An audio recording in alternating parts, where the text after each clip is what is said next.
Hello dear students. Today in first chapter of civics we will be learning about what is democracy and the meaning and features of democracy, importance of democracy, alternatives to democracy. Actually we already know that democracy is a form of government in which the rulers are elected by the people. But here we have to see that Myanmar, where the army rules, dictator rule in Chile, or president rule is there in Ghana. They were not chosen by the people. Hereditary kings like the king of Nepal or Saudi Arabia are also non-democratic rulers. So they rule because they were born into noble families.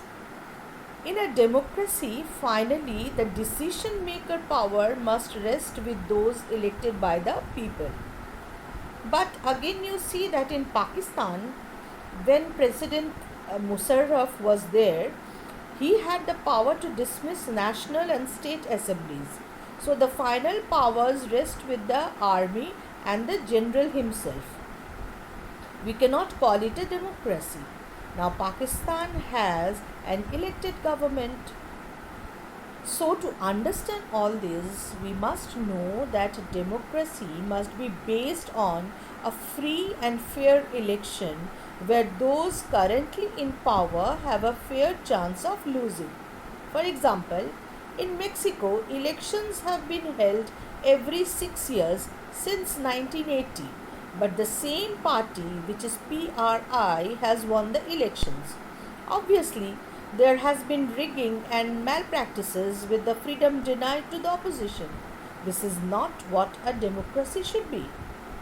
In a democracy, people's will is ascertained by each adult citizen having one vote, and each vote has one value. Democracy is based on the fundamental principle of political equality.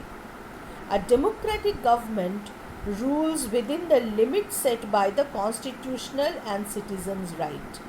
A democratic government cannot do what it likes after winning the elections. It has to respect certain basic rules and is accountable not only to the people but also to other independent officials. The pillars of democracy are the sovereignty of the people, government based upon the consent of the government, majority rule, minority rights, guarantee of basic human rights, free and fair elections, equality before the law, constitutional limits on government, values of tolerance, pragmatism, cooperation, and compromise. Now, the question arises, then why to choose democracy? There has been a criticism of democracy by various people. The charges are that it creates instability by changing its leaders frequently. Democracy is about power play and political competition. You can relate this with your own country. There is no scope for morality. So many people have to be consulted before any issue is resolved. It leads to delay.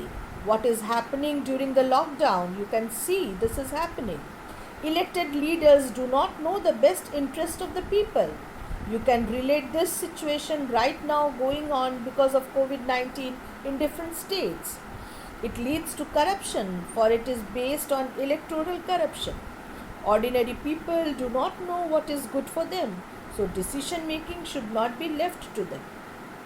Now, is there any alternative to democracy?